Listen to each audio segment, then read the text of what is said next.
Welcome, Dimitri, to Cyber People Talks today. How are you? Thank you. Well, and I'm fine. Thanks for having me. I'm on this beautiful day with blue sky. I know. So much snow. I know. And so happy to see the brightness in the sky again. Oh, me too. Well, the idea today, Dimitri, is to know a little bit about, of course, how you manage what you do, but also give insights into some practical knowledge that you've gained over the years, so our audience can, gain a lot of knowledge from this podcast. What comes to my mind when I start this conversation, Dimitri, is if I look at transportation in general, transportation is more or less like a vein or an artery of a country. So in a human body, let's say if an artery is blocked, you can't function. Similarly, if in a country your transportation is compromised, I don't think a country can run. So you don't just transport goods, right? You transport people, you transport knowledge, and if that stops, the country stops. So my question to you is, how do you manage this critical infrastructure to be safe and stay safe?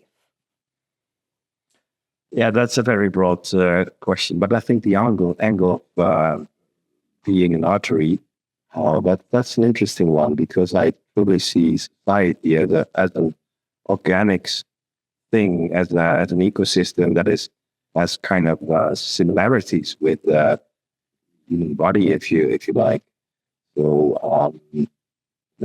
it's important to transport the oxygen into the region, into the city. It's important also to protect the body. And so cybersecurity, you could say, is more or less like the skin of this organism. And all the cells need to work together in preventing viruses from coming in. So to make sure that, because in 21st of December 21, we were appointed a critical infrastructure by the ministry. We need to abide to many laws coming from Europe to be safe, so there's a lot of safety involved. We look at the threat landscape, obviously, which has deteriorated quite a bit. The world is a bit more chaotic a couple of years ago. And also looking at the attack surface, that has become quite complex. If you compare it to the human body, a lot of organs, there's a lot of limbs, and everything has to work together.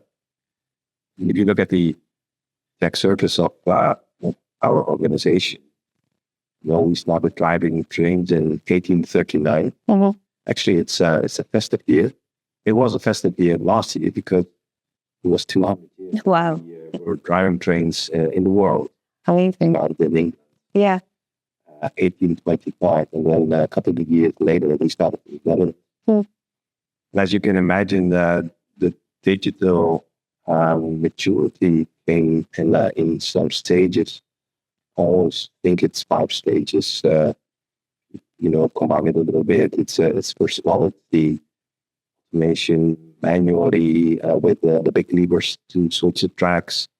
Then came electronics. Then came the internet. And then came big data, collecting all the data. And then we said, there's the new gold you could read in the New York Times. Yeah. And we said, there's the new uranium. Yeah. So, it's toxic if you don't. Yeah. True. And in this day and age, we have AI.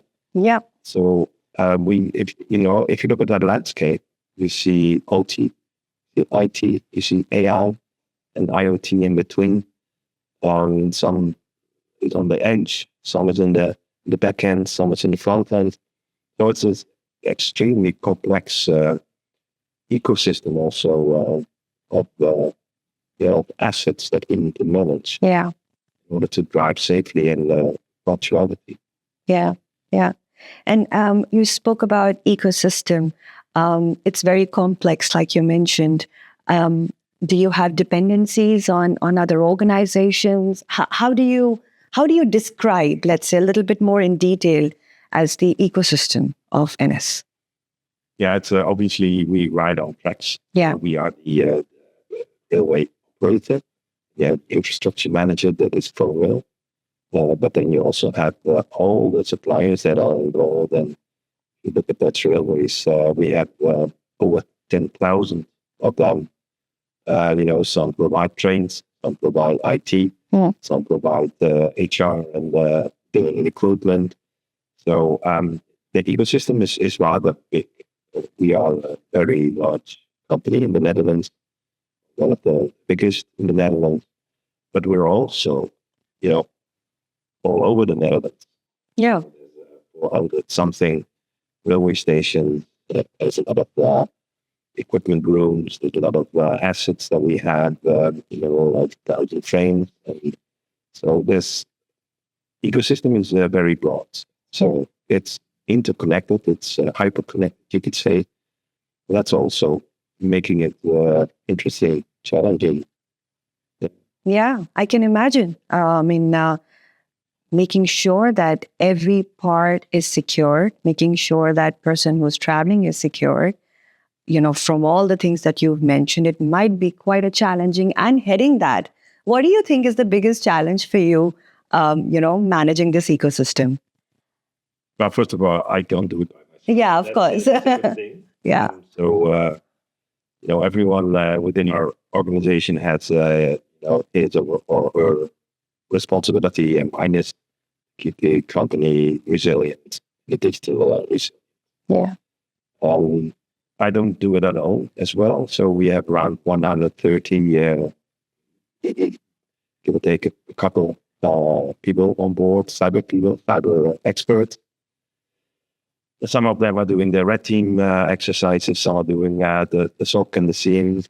Some are doing translation of the policy framework work instructions for the 300 something development teams that we have. Some do GRC, risk compliance.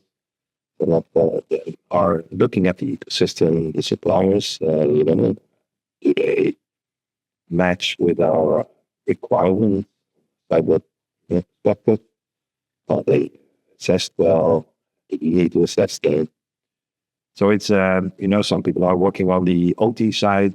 They have specific knowledge about the physical part of our company. And so it's an integral approach that we have. Cybersecurity is actually the number 10 safety domain in our organization. So we have railway safety and security, we have fire safety, and beverage, you name them. We have 10, and the 10 is cybersecurity. So in managing such an integral risk portfolio, that portfolio, we will team up with the other domains quite a bit. Yeah. We copy the best practices that worked with, for example, our personnel on the train. We have a target audience approach for every part of the company. There are about 25,000 people. Yeah. Some of them are working on the trains, they're working in the maintenance shops or the railway stations. Some are the staff, and everyone gets their own approach. So we copied a lot from physical safety. For example, if you go in Haarlem, there's the maintenance factory, and if you go work on the train, you get stairs, and you need to work on the railing. If you don't, that's a minus. And you get a warning after a couple of warnings if you don't comply with the safety regulation. You really have a challenge. And the same needs to be embedded in the DNA of the people that, the cyber policies we have, the cyber regulations we have. You need to go, should left. To do it by design by people. Yeah. that takes a while to get it in the DNA and make it standard best practice. So obviously, everyone is given training on how they need to adhere to the policies of the organization and stuff like that. Do you also have some awareness activities for a common man so that they're aware of what's going on?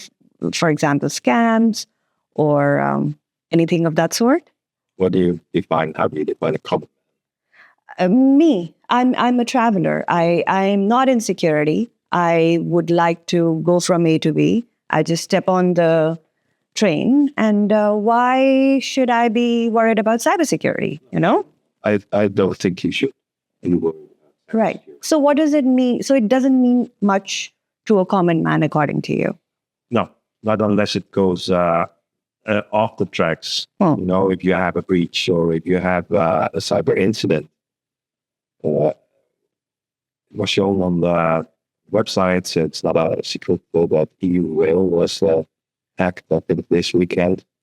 They are a provider, and some of the passengers' passports and personal information was, exfiltrated. I think. Yeah. Well, not quite sure. And they are now notifying the passengers. That's horrible. Yeah, that's horrible.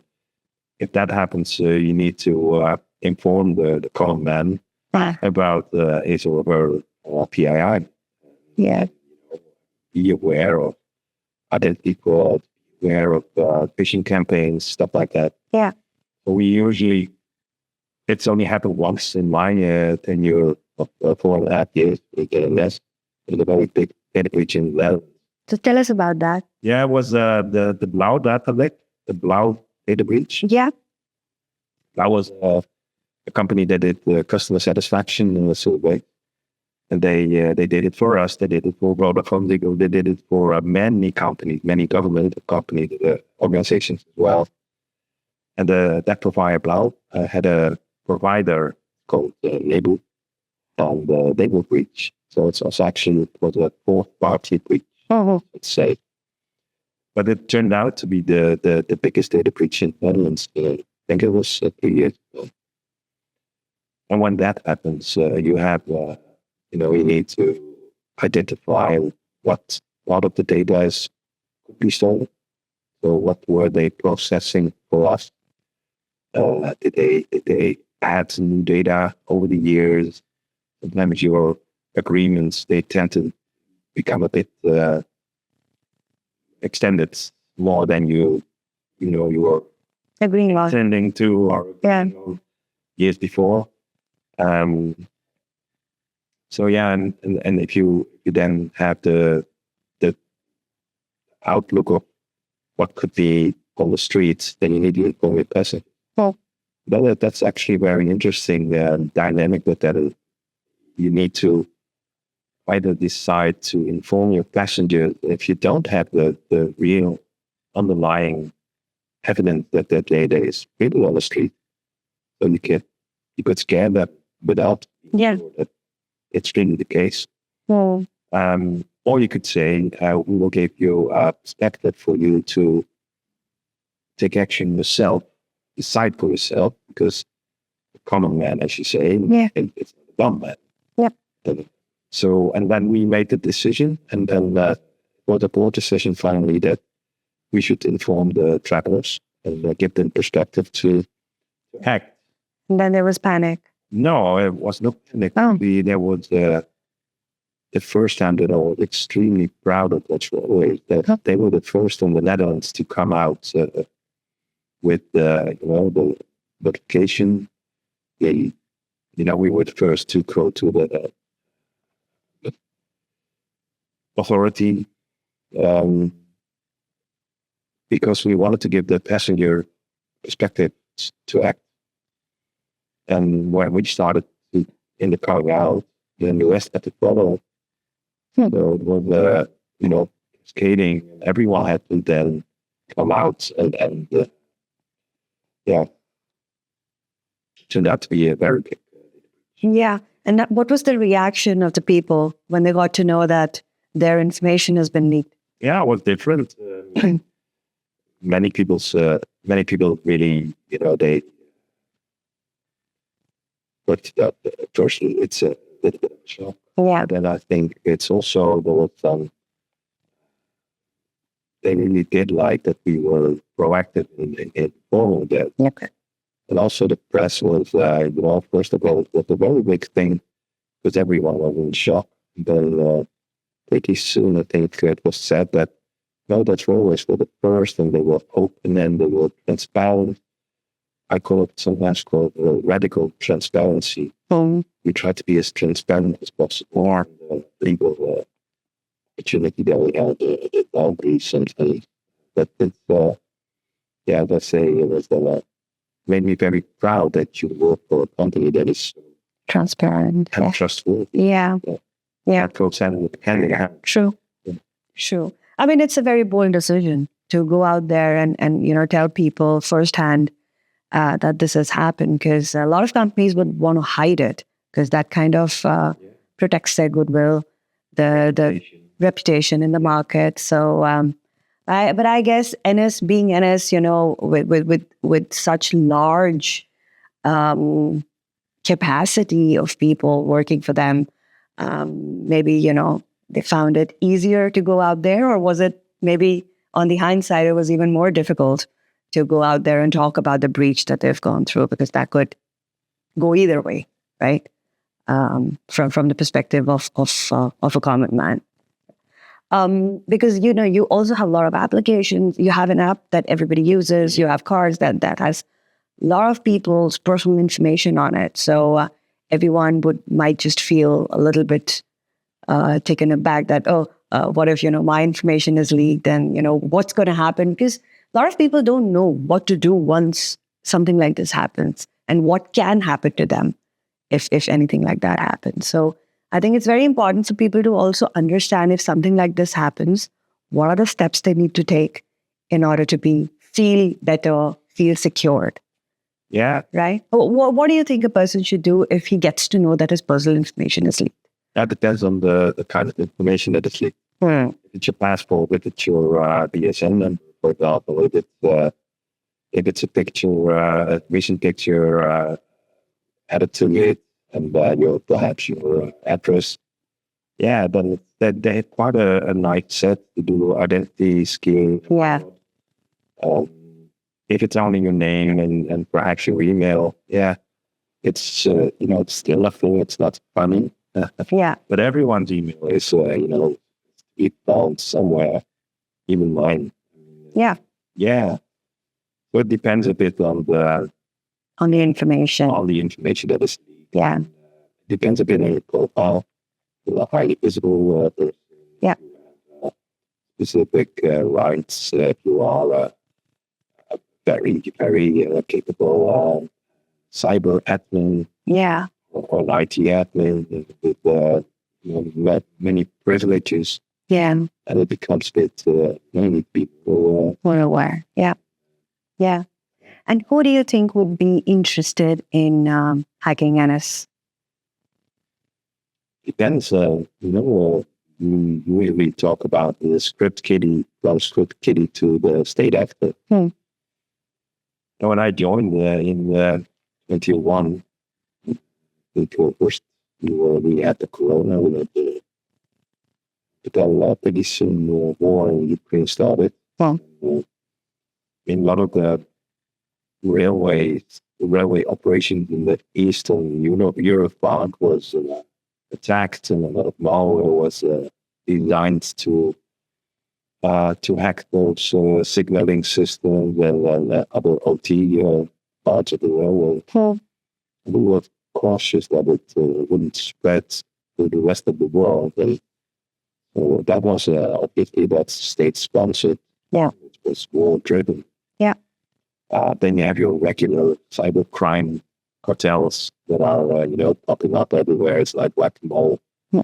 They are being seized by the FBI and by Interpol, and then they put together a new name. Before you know it, you have a new cybercrime syndicate. And some of them are working hacking as a SaaS. Some of them, provide access. Some of them sell the database or the data peak. So it's an ecosystem as well. Yeah. Yeah. It's an ecosystem. Yeah. Yeah. I'm sure, there are other organizations that categorize in critical infrastructure as well, like healthcare, banking. Yeah, energy, water.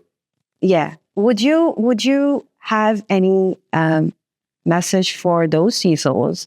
What is it that has worked for you that could work for them also? Well, I know most of them, I think. So I think they're very capable individuals and they have great teams. I think what we all do is team up. And I think, within your sector, very important to understand your threat landscape and to exchange the threat intelligence with each other, exchange best practices of an incident, for example, inform each other about incidents. If something is going on, can easily spill over. So working together, collaborating within the ecosystem, so, outside of your sector, send the information to the ACSC, to the DT, AIBD, NCTV, they're all willing to participate in making the country resilient. Yeah. And I think it's happening more and more. As you probably know, we set up the CISO community a couple of years ago. And we got together, following courses, doing workshop roundtables, stuff like that. It's imperative to get to know each other a little better. We set up a signal group. Yeah. 100 CISOs are in there. Yeah. Sometimes sharing dealbers, sometimes sharing intel. Yeah. It's also sometimes you need to relax a little bit. So yeah, that's helping. And sometimes travel to the countries. Yes. And look up peers, whether that's in Europe or in Saudi Arabia, it's good to understand, what's happening in that part of the world. Yeah. Do they have any best practices? Can we perhaps sometimes even get inspired? That's enough. You need to go to a conference. Yeah. And like, oh, yeah. I sat in the cab with Igor. It was a great guy. Yeah. I learned from him. He was talking to the CISO of another multinational. I've got a very big data company. Mm-hmm. They were chatting back and forth, and I had a little bit of chat back. I was choosing away a little bit, and but they were like, it was like listening to a podcast. They were like experts. Wow. Yeah, and that's interesting. Yeah, it's basically collaboration, right? So you kind of teach and learn at the same time. Broaden your horizon. Absolutely. Yeah.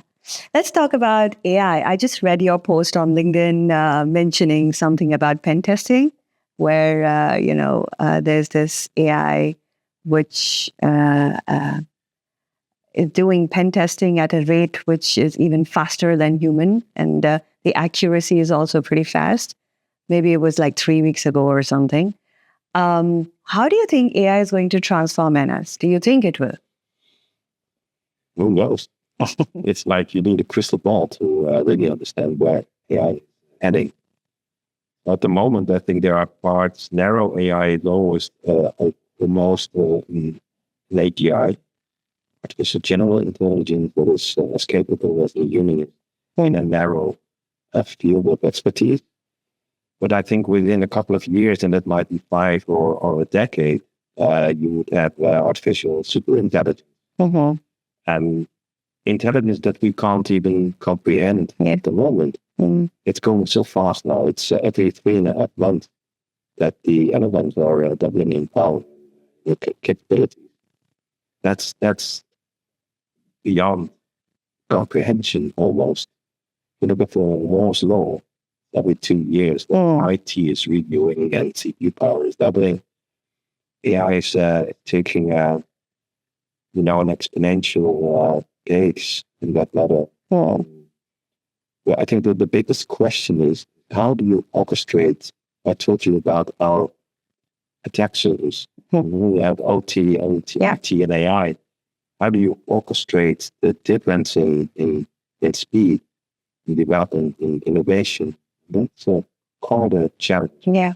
It is for us, having sometimes 60-year-old assets, trains, for example, machines to maintain the trains. Yeah. And then you have the AI that is, speeding up the attacks, also speeding up detection. So it's a bit of a short. Yeah. But it's a challenge, I think, because the biggest challenge I see is that the speed up building the boundaries and the guardrails is not quite enough to keep up with the risk and the threats that are emerging because of this new AI landscape. We don't see the same speed in not at all legislation. Yeah. With the AI, which is good, but totally not enough. Yeah. And I think that's the biggest challenge is when we reach like a threshold where AI is, developing itself to the ASI, kind of super intelligence. Yeah. It's going to control it. Yeah. And that's worrying. Yeah. So that, that brings me to the question, do you think AI is a friend or AI is a foe? Well, it depends on who's in the driver's seat. And once it becomes uncontrollable, then I don't think that's the scenario we want to end up with. You need to have the guardrails embedded in your AI infrastructure. You need to have I think one of the new jobs to be in AI field switch architect or something. What's that? It's someone that really knows where to pull the plug. Oh, yeah. Okay. Yeah. If you want to shut down the AI. Yeah. It's a simple idea, of course, but you really need to proactively look at how your infrastructure, you have your energy, you have your CPU power or GPU or NPU. Yep. Then you have your LLM, then you have your applications, and so on. Then you have your agents. And now agents can go full autonomous, or you have like a slider where you say, okay, that agent, I will give 20% autonomy, and that agent 10, and that agent perhaps even 60. Yeah. Do we think about that kind of infrastructure? I don't think we do. Not at the moment, yeah. And if we don't do it right the first time, I think it's very likely to miss. It's funny because I was talking to one of the guests on the podcast, and he mentioned that, AI, we need to coexist with it, but it's something that we will drive in the future also because we will evolve with it. So he was very, very sure that it is never going to be a dangerous thing. It's only going to enhance what we do today. Yeah. So, different. Sleeping well. Possibly. Okay, on that note, I'm going to move to a round which is called a rapid fire round. I'm just going to ask you questions, and whatever comes in your mind first, you can answer that. Mm-hmm. Yes? Okay. First question. What's one common cyber myth you wish would disappear? Perhaps that all the CISOs are getting burnouts and can't deal with the stress. There's a lot of, I think there's a difference between Europe, perhaps US, and even the Netherlands. I know so many great CISOs that are, really standing the ground and dealing with the board, having a good cyber roadmap for the years ahead. Yeah. It's not all that bad. I mean, there's quite some capable people around in the community that I know. So the myth that we are all struggling is, I don't think that's Now, just to extend to that, I'm stopping the question because what do you think this would go back to how leadership is perceiving CISOs these days? Because initially, they were considered cost center. They were not being a part of the board of directors. How do you think? Do you think this has evolved? Is that the reason CISOs are standing their ground at the moment, or?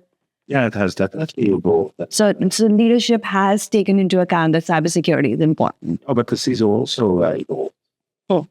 So, they started with being nerds and geeks and the former hackers. Yeah. Some of them still are former hackers, but they then did it. They are able to talk, board speak. Yeah. And some of them, really are board member like the others. Yeah. And being a business enabler. Because, if you don't comply to the law, if you're not you're unsaving your product or in your services, trust is the one thing you can lose in one. Yeah. So CISO has become a business enabler, I think.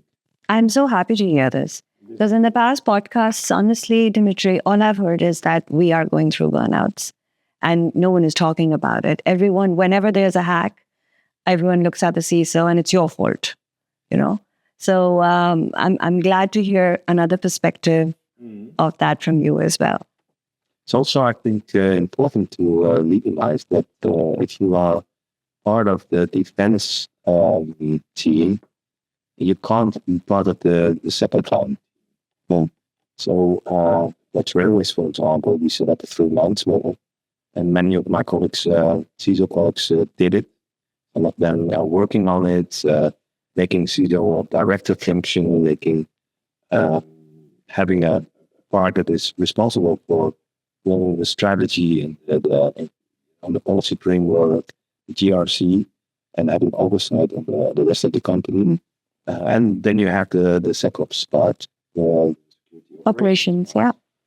And if you separate those two a little bit, and then you still have like a functional team altogether, but the hierarchy is loose. Oh. Then you can't be blamed as a CISO for everything that goes wrong, because first line, first and foremost, always is responsible. Yeah. And you need to help them, and sometimes you go to the 1.5 line. Sometimes you need to help because nobody really knows how to do it. Yeah. That's okay. But then you need to step back into your second line responsibility. And if you are able to set it up like that, it's also helping quite a bit. Oh. Next to that, you need to defend your budget. Yeah. Next to that, you need to be able to do some arm wrestling with your peers and the boards to get the budget to do the right, to have the right tactics, the right approach, speak the right language, talk about this business enabling, and if you do that, if you understand that part, you'll be fine. You'll be fine. I'm not saying you won't have any incidents, but I mean, incidents need to be trained. You're a special force. You need to be training for the incident. You don't have an incident. You be training for one. Yeah. Okay. What's harder, preventing incidents or explaining them when something goes wrong? It's not hard. Explaining them. If you do your forensics, I think very rapidly you see what's the problem and where the initial attack vector occurred. Preventing things is sometimes, difficult because, as I said, the attack services is very broad, it's very complex. Yeah. The threat landscape is, going through the roof. So it's but on the other hand, it's important to ship locked. If you look at the kill chain, I think that's what people sometimes forget. You can have all your detection and monitoring, but if you still have the weaknesses in your applications, if you don't do your patching and don't do your MFA on your applications, so many companies still have the basic hygiene not in check. That's asking for shit. That's asking for trouble. Yeah. And that's something you can prevent. Oh. Okay. Is that easy? No. It's not easy. It's also not impossible. It's just work. You need to do the work. It's get to work. Yeah. Yeah. Get your hygiene in check. Oh. Okay. What's a question people don't ask CISOs but should? Sometimes I've written a couple of articles about that. And one article I ended with the most important question is, how are we? How are you doing? Then, like, sometimes people are under some stress, accidents, not get to a personal level and say, yeah, how are you doing? Feel I like it here. Or, what's your idea? Future? See any opportunities where we can progress, or where you as a person can progress. Yeah. That's just basic that you will, love. Yeah. Yeah. Which a lot of people lack. Most people. Most people. Yeah. Yeah. Okay. If you could fix one thing in how organizations approach security, what would that be? Every organization has its own dynamics, so it's difficult to give a generic answer. Okay. Perhaps start with your risk assessment and see whether there's any crowd jewels you need to protect. You're just a paper around the corner. Yeah. Don't worry too much. Just pick your breaths and be happy. Yeah. And it's your big vital critical infrastructure, and then you really need to invest it, because I think it's very important to understand that nowadays, if you have a breach, you can go bankrupt. Yes. But if you don't have a breach and you don't have your cybersecurity controls certified, you don't have a certification assurance from an auditor, you don't get any work anymore. Yeah. People don't hire you. People don't buy your services, so you're bankrupt as well. Yeah. So either you're bankrupted because you don't have any work. Yeah. So you have to get your cyber security in order. Yeah. Because otherwise, Darwin will come and you're out of business anyway. Yeah. Okay. Is it harder to protect systems or to maintain confidence when incidents happen? Maintain confidence when incidents. Is it harder to protect your systems or maintain the confidence in your company when incidents happen? Well, as I said, protecting the systems starts with getting your hygiene, your basic hygiene in order. If you had a very complex landscape, more complex, it's not easy. On the other hand, it's not rocket science. But when an incident happens, you need to keep your calm. And hopefully you practice the scenario, or whether that's a ransomware attack or just a regular DDoS attack, the systems are down. That's something you need to really practice and be prepared for. Yeah. It's not, it's not always possible to prepare for everything. Yeah. Yeah. I've done quite a bit incident response also during my cyber consultancy work. You need to have some gray hairs. That's have some experience. Yeah. Yeah. Not go like a drama. No. We're Yeah. Yeah. Yeah. Okay. What skills matter most today beyond technical knowledge? The answer is in the question already. Non-technical skills. Is there any particular skill that you think people should have within cybersecurity? Yeah, within cyber, but within every domain is attracting the right people. If you have a great team, Yeah. and you sleep well. And then you can sometimes go to a conference abroad. Yeah. If you're a one-man band or girl, Yeah. one girl band, that's going to be difficult. Yeah. Sometimes you work for a small company and you don't have a team, and then you have to do all of it yourself. That's not a position I would ever want to be in. Recognized. Right. So attracting the right people, being a good employer. Wow. That's important. Having a good, vocal capability. Yeah. To the board. Yeah. Yeah. Okay. There's something personal. Do you remember the first moment you realized, wow, security really matters? I'm not quite sure what the moment was, but I've been in this field and in IT when I think 6 or 7 years old. Really? Yeah. Wow. We missed that in this conversation. Yeah, it's really it was a passion. So I work at railways now, but my father also worked for Oh. and my grandpa and the grandfather and the. This is like a legacy. It is, yeah, that absolutely.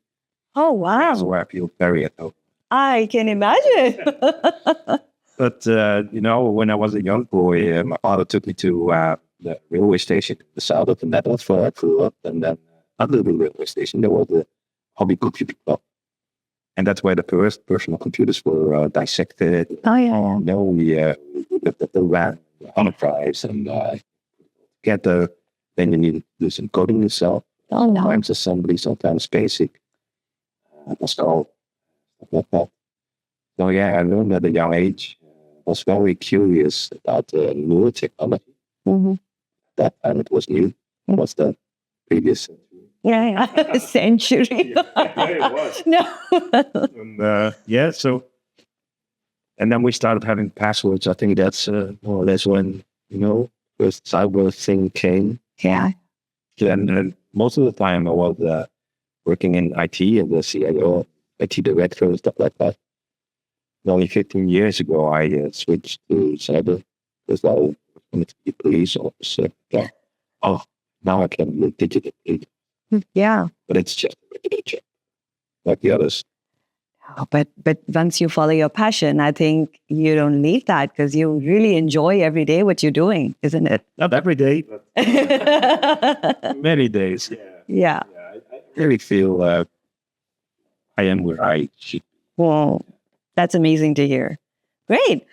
If you weren't a CISO, okay, this question I think you've already answered. What would you be doing instead? You just mentioned. A police officer? Or a clown in the circus. Oh, come on. No idea. I really don't plan ahead and I don't look back. It's a waste of time. Yeah. It matters. I can live in now. Nice. Be a good father, good husband. That's what matters the most in the end, right? Yeah. Last question, because you mentioned that, organization needs to attract good people. How would you convince a Gen Z to join your team at NS? Well, I'm on stage quite a bit and I do quite some podcast interviews, and that helps because spreading the word is important. We have the best team in the Netherlands, I think, by far. They're brilliant. They are, they also had a thing with railways and being green. Oh, sustainable. Sustainable, stuff like that. Some of my colleagues don't even have a car or a driver's license. No. That's, the label itself, that railway is very attractive to certain populations to start with. And then, we do so many great things. First, we had some catching up to do. So budget wasn't really an issue, of course, but we were able to really did good about catching up. Mm-hmm. So, there's tons of interesting projects that you can do with that. Mm. That's in the AI corner, in the cyber corner, in the IT corner. we are one of the biggest employers here. Totally. Something to your taste that you really can, improve yourself. Yeah. A lot of, we set up a other academy, so if you want to work with NS, there's lots of opportunities to also improve your skill set, technical, but also soft skills. En je doet ook werken bij NS. Ja. Dat ik het zie. That was a good pitch. No. All is right. I hope all the Gen Zs are listening and they are interested in joining Dimitri and Enes. I think it was a lovely conversation, but conversations like these also tell you and remind you that, cybersecurity is not an IT problem anymore. It's leadership, it's also societal, it's also, human behavior. So a very big thank you to you, Dimitri, for the openness, for, the insights that you've given, for also the practical information that you've given us around the cybersecurity, the ecosystem, how you are, keeping everything together. So I would like to conclude by saying, like Enes says, let's keep the Netherlands moving. I couldn't have said it better. Thank you for that. You're most welcome. Thank you guys for listening, and we'll see you in the next episode. Thank you. One taker. Yes, one taker.